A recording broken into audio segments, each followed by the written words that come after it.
MLP episodes will tend to have, at the heart, a simple moral lesson, like forcing others to love you is wrong, don't mess with time travel, or seek help when the voices start telling you to make cupcakes. But particularly here on the internet, the lesson in Honest Apple, namely, don't be an hole to people who like things you don't like, is particularly pertinent. The episode begins with Rarity holding a fashion show. How novel. What a nice change of pace from those science symposiums she usually holds.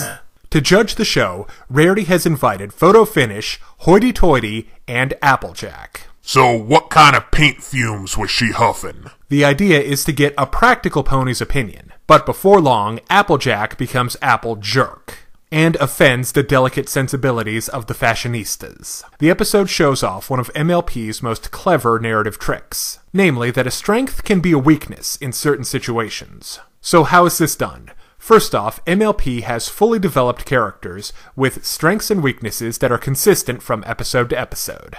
It sounds simple, but it's often bungled. The situation AJ finds herself in is so diametrically opposed to her personal taste and view on the world, her opinions are bound to be pretty darn oppositional. And she's honest about expressing her distaste for trendy designer threads. The episode's story is well crafted in another way. No one is really the bad guy. I mean, is AJ in the wrong? Absolutely. But it's understandable. The fashion ponies are damn ridiculous, and their tastes are kinda strange. But they still work hard at what they do, and they're very knowledgeable about it. Alright, now on to the comedy. This episode is very funny, and the fashion ponies are doing most of the work. The returning cast is great, especially Photo Finish. Her over-the-top diva behavior is always entertaining. She's being backed up by Hoity Toity, who, even though he's the straight man here, he still gets in some decent lines. The three wannabe designers are also really great. The least funny one was the super avant-garde guy, but he gave AJ something to work with comedy-wise, so he did his job. My favorite was the goth pony. Why am I not surprised? She's pretty funny in a deadpan sort of way, but the best one was Lily Lace, whose obnoxious Valley Girl shtick was the comedy highlight of the episode. For her part, Rarity was surprisingly funny, especially her rock solo. I never thought I would hear those words in a sentence. The only misfire was Pinkie Pie, who's, not really necessary. But she just keeps going with her lol so random thing. I also need to compliment the episode on the dialogue. Honest Apple has a bite to it. Like, I can see how feelings would be hurt by this stuff. The best example is Strawberry Sunrise. She's just the worst. In a good way. You know what I mean?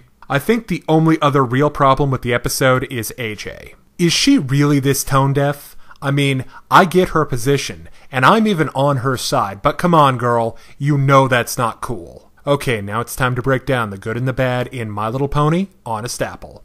On the good side, the episode has clever writing and characterization, some fun new characters as well as old favorites, and it's got comic chops.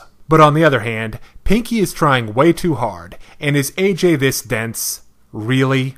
Really? What do you think? I think I give My Little Pony, Honest Apple, a 4 out of 5. Now, if you're interested in more reviews of anime, movies, TV shows, comic books, or video games, check out my channel right here on YouTube. Or find my Facebook and Deviantart pages for video updates and more. Thank you for watching.